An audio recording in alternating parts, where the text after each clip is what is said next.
Hey everybody, it's your girl Angie. Welcome back to Kiss My Cheeks TV. Let's jump into Real Housewives of Potomac. This is the episode of where miserable bitches, let me say it, make sure y'all understand what I'm saying. Miserable bitches needing some company. So the two miserable, that's a tongue twister for me. The two miserable bitches unite to try to make somebody else miserable with them. I'm so happy Karen swooped in and said, "Not today. You ain't gonna let these bitches hurt your feelings today." Well, let's jump in at the beginning of the episode. I appreciate the continuation of you talking to me.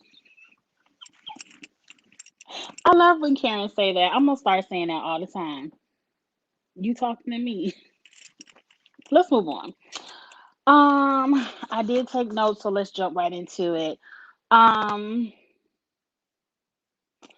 we're back into this. Did Giselle wish death upon Ray? No, she did not. Like she just said, before my beauty fades, Ray will be 6 feet in the grave. Now I'm gonna be a little bit shady and be like, well, maybe she did wish death upon Ray because that motherfucking beauty has faded. I mean, Giselle has a scrunchy neck. Now I know y'all be like, that's one to talk, but that's just because I'm a little bit overweight. I'm getting ready to go to the gym in a few hours. Once I drop some pounds, my neck won't be scrunchy no more. She got saggy ass knees. The crows are landing all over her eyeballs. Like, bitch, maybe she did wish a little bit on Ray. I don't know. We know she ain't really do it, but bitch, your beauty has faded. That's why you so jealous of Wendy ass. But let's move on. At one point, everyone is like, you two need to meet separately and maybe y'all could make up. Giselle is like, no, the relationship is in the trash. And it don't look like that hurt any of Karen's feelings because Karen was like, if she ain't gonna apologize, I ain't gotta be her friend either. Neither one of these ladies are about to apologize to each other. Mind you, I don't feel like either one of these ladies owe the other an apology. I don't feel like Karen owes Giselle an apology. And I don't feel like Giselle owes Karen an apology. Not for that shit. Giselle has done a lot of fucked up shit to Karen. And I don't like how Giselle says, but I apologize for all of it. That's what I mean. An apology might as well be some tissue paper that you wipe your ass with if you don't have changed behavior. You can't season after season after season after season shit on me, say some foul shit to me, do some shady shit to me, and then be like, oh, well, I apologize. Well, bitch, you can keep that. You can wipe your ass with that apology because I know next season you ain't gonna do nothing but do some more shit and then say you sorry then too. And the only time Giselle really apologizes, it I think she just apologizes to say she's sorry so she can continue to be the bitch that she is and be like, well, I apologize. I don't like this bitch Giselle. But anyway, if we're gonna be true T, Giselle has no storyline. So the only thing she has is so fucking sad. It's so fucking sad and desperate that the only thing she has is to hold on to this fake ass, phony ass, fraudulent ass relationship with Jamal, your own so-called relationship partner got all over Instagram right after reunion last year and said that you all were no longer together. He didn't outright admit that y'all was lying, but he admitted like whatever was happening, we wasn't together. So for you to get on the show this season and be like, oh, the pandemic broke y'all up, like Giselle, it's sad. It's sad, girlfriend. It's very oh Jesus, it's sad. In a way, Robin got more of a storyline than Giselle this season. In a way, neither one of these bitches really got a storyline. But hell, I let's move on. So, oh, in my notes, I wrote, why is Giselle mad that Karen even brought up that Jamal was having a. Because, see, Giselle is mad because Karen at the reunion said, Isn't it true that Jamal has a baby on you right now while you were together? And Giselle is like, oh, that upset my kids. They all upset because Karen said that about their father. But shouldn't your kids be upset that they got siblings they same fucking age? That this man that you brought back into a relationship in their life, this man that had all kind of babies on you in the past, they ain't upset about that, but they upset about the baby that Karen lied about. But Karen ain't do shit but get the information from the streets. We heard that shit in the blogs like everybody else. But they upset that Karen mentioned that, but they ain't upset about the real babies that he done had all up and down the streets on your ass. Like, bitch, bye. I don't understand why people don't read this bitch. If I was Karen, that's what I would say. I would be like, Giselle, I'm sorry for mentioning that Jamal might have had a baby on you last year. I should have mentioned the babies he had on you 15, 16 years ago. That's the same age as your fucking kids now. But Karen got more class than me. Karen got a lot. Karen want to shoot Giselle. That's why she said sing sing. I was there with you, Karen. But see, she ain't gonna get in the gutter with you because she just knows that your life is a lie and your life is a fraud.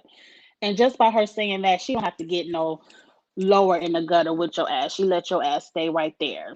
But anyway, up next we get to see the cottage where who's staying in the cottage? Wendy, Escala, and Karen.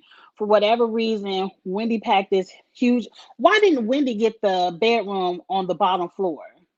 Like, why you got all this luggage, but you can't carry none of it up the stairs? They should have just let Wendy stay on the bottom floor. But I don't know. Maybe the room on the bottom floor was better and Karen wanted it. I don't know. But Karen forgot to call her husband on vacation. She was like, damn, I forgot to call Ray. I'm like, girl, don't feel bad about that. When you out with your girlfriends having a good time, sometimes if what you got at home is solid, you ain't got to keep checking in. That's just me. Or I could just be wrong for not checking in.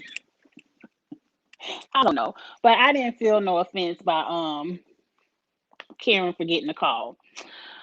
Let's get to the meat and potatoes of this episode. Wendy and her Versace. Wendy, your body looks good.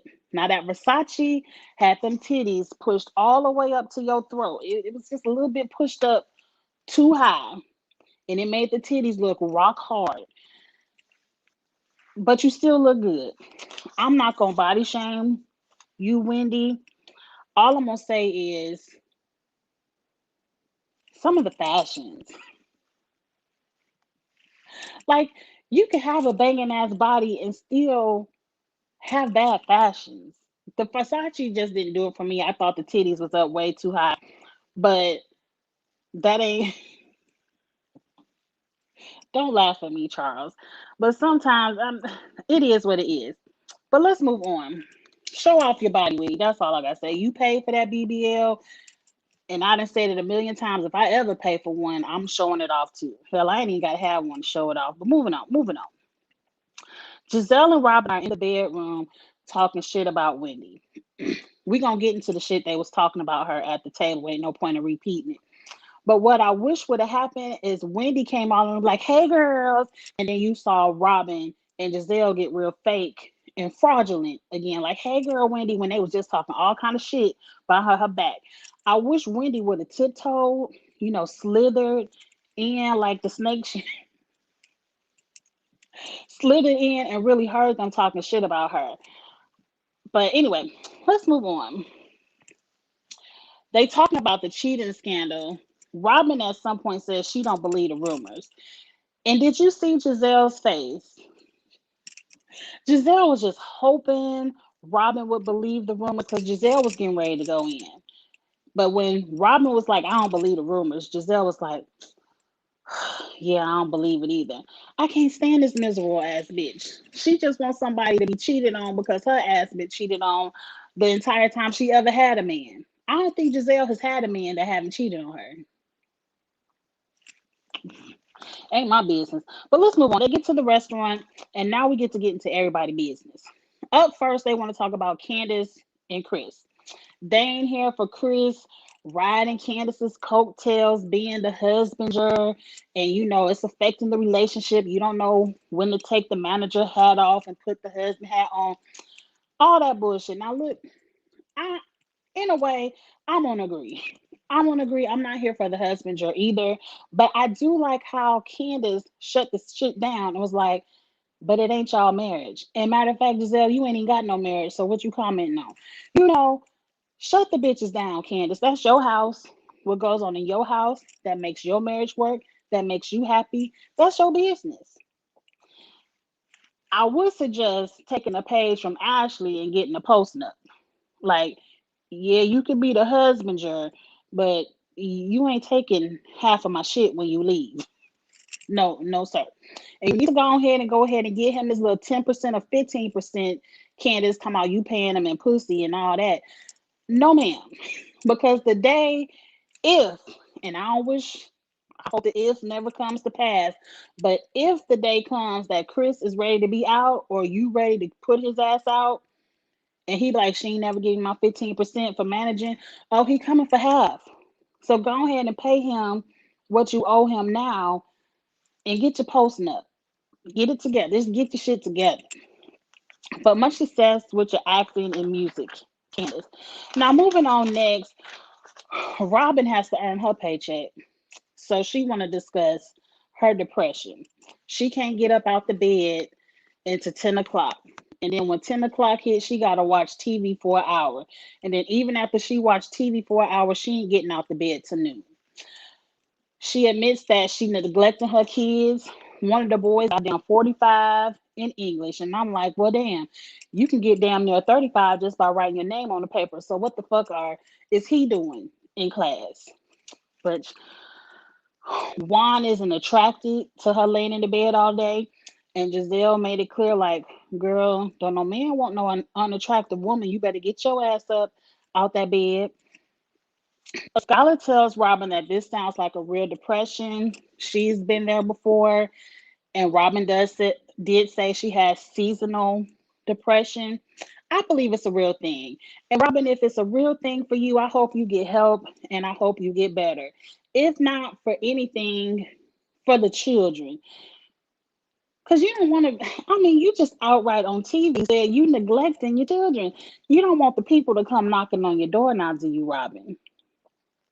Now, mind you, I do want Robin to get better and to get help, but just a piece of me feels like it's storyline and laziness. Like, I'm not buying it from Robin. I'm, I mean, maybe she was depressed because she almost got fired, but hell, if you got this second bit of wind, get it together. I don't know. I don't want to seem like a bitch. It's just Robin is such a bitch. I guess I don't feel bad for her. That's probably what it is. I want you to get help, but I ain't shedding no tears for you. Moving on from Robin. Now it's time for them to tear down Wendy. Giselle has to tell Wendy that over the past month, she's seen more of her skin than she has in an entire year. And I'm like, Giselle, you a miserable bitch. You just mad that Wendy's skin looked better than that saggy, raggedy ass shit you got on your body that you wearing 2, 3 pairs of Spanx to hide. So Giselle had pissed me off. She tells Wendy in some, I forgot how she phrases it, but she says she doesn't feel like Wendy has the substance that she used to have. Like, you only have substance when you have your clothes on. Like, bitch, you have on all your clothes, hiding all them wrinkles, and you still have no fucking substance. And then Robin says, last year you just weren't loose. You're just so loose. And I'm like, see, y'all some miserable bitches.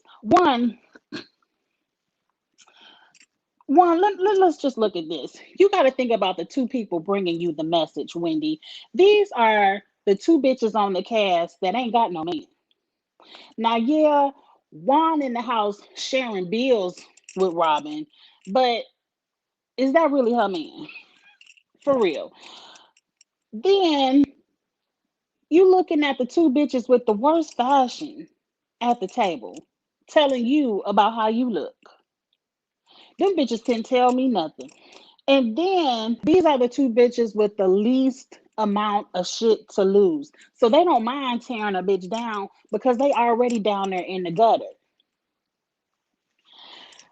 I would look at the messenger first. I would never let these bitches hurt my feelings. But Wendy's feelings was really hurt by them calling her loose and having no substance. She had to remind y'all, like last season, bitch, I got 4 degrees. Don't let these clothes fool you. I have 4 degrees. I still work at John Hopkins. Is that the name of the school? And I still commentate on CNN. I'm more accomplished than both of you bitches combined times 10. So shut them down real quick.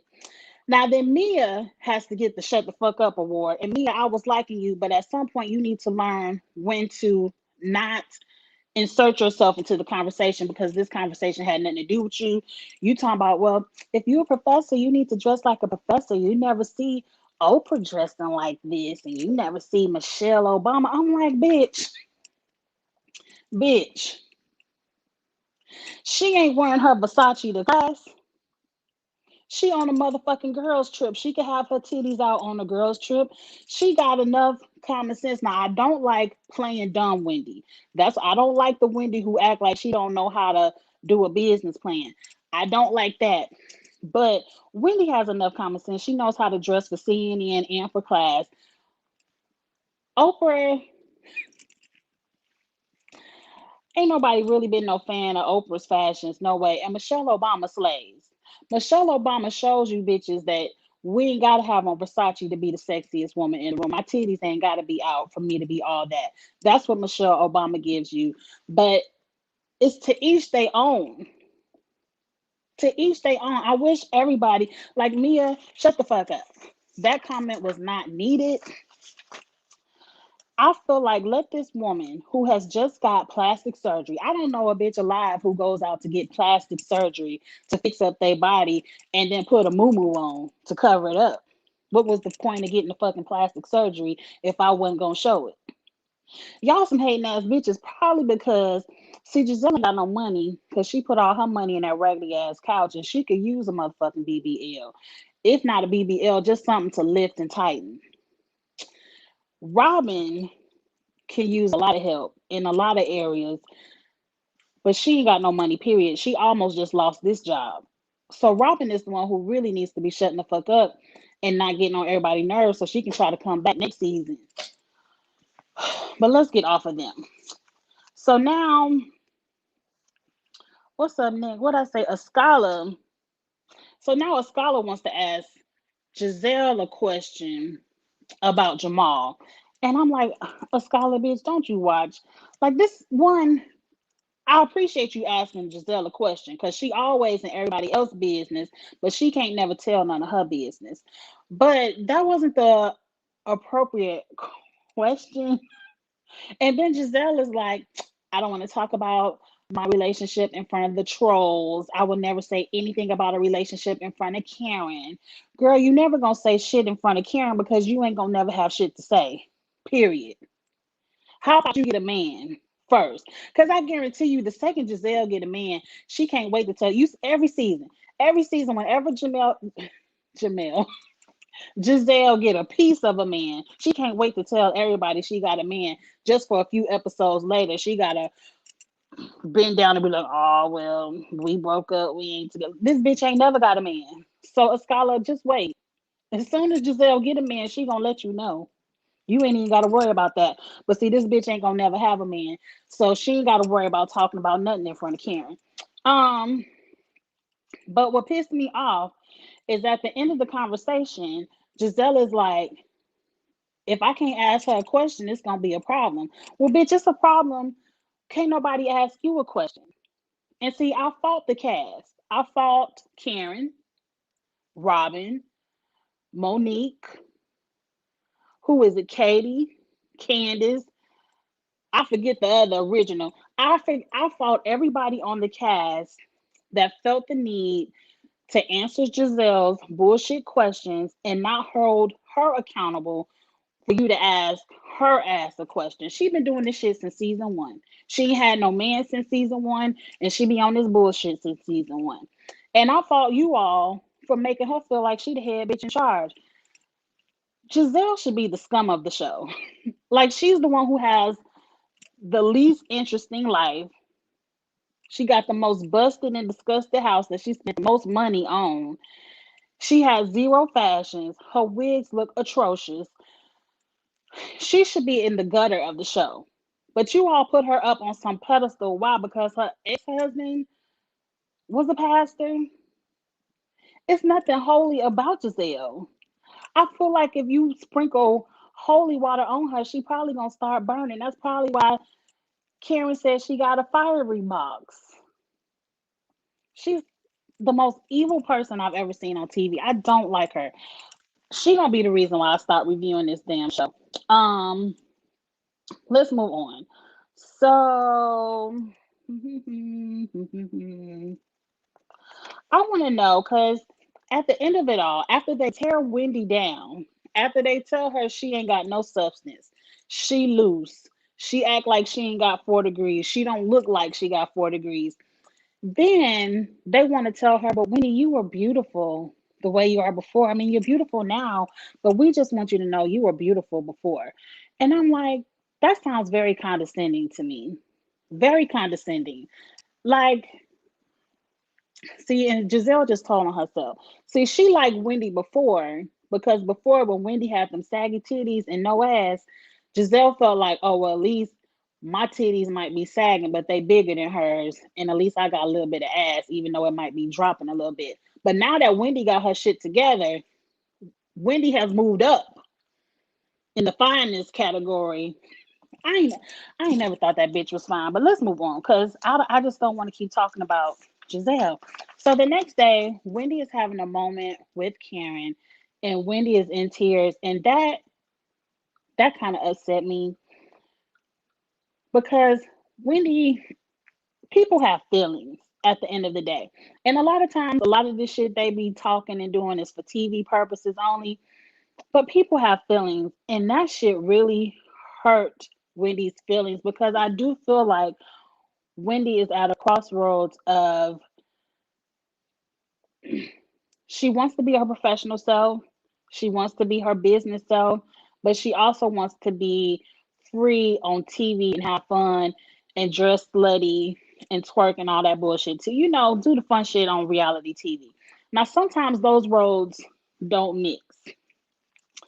They don't mix, but I feel like she's trying to have it all, and her feelings are hurt because she probably heard this shit from her mother, like, you know, the pressure of her family, like, we want you to be this professional professor, da da da da da.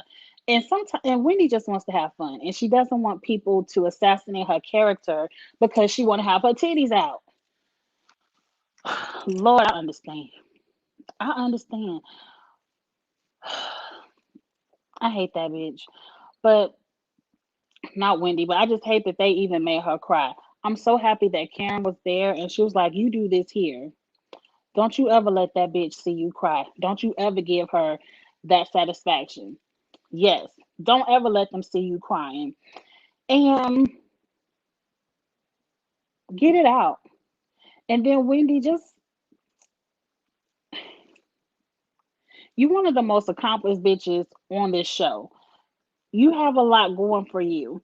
Don't let these bitches that have nothing make you feel any less just because they want you to feel on the same level as them. You not on their level, bitch. Continue to sit up high with your 4 degrees and let these bitches know you that bitch. You Dr. Wendy. You let them know. Now next week we finally gonna get the moment I'm looking for of bitch, if these cameras was not here, you ain't gonna fuck with my family. I can't wait for Wendy to give Giselle that. I personally don't think Giselle will ever learn her lesson because I don't feel like anyone can ever hurt Giselle as much as Jamal has. Ain't nobody ever gonna give her that kind of pain. So You could probably whoop her ass and she still would be an evil bitch the next day. She just gonna call and put charges on you. That's it. So you really can't fight fair with a bitch like that. Cause ain't nobody ever gonna hurt her as much as that man. So that's why she don't mind spewing all the hurt out into the world. But anyway, we gonna get off of them. Wendy, show that body off, girl. Show it every time you see Giselle. You better have on a bustier with your titties up to your throat in her face and make that bitch look. And if she can't look at you, make that bitch look away. I would have my titties and ass out every time I saw Giselle. But anyway, that's just me getting the comment in the comments. Let me know what y'all thought about this week's episode of Real Housewives of Potomac. Next week look like it's gonna be good too. I can't wait to see it. The reviews will be out on Monday again next week because I will be out of town this weekend again for a funeral. So I know I keep saying I want to do them on Sundays, but I'm never here on a Sunday. But I will have them up to you on Monday next week. Thank you all for watching. Go ahead and hit the like button, share the video, hit subscribe if it's your first time with Kiss My Cheeks TV. And I'll see y'all next Monday for the next review. Bye.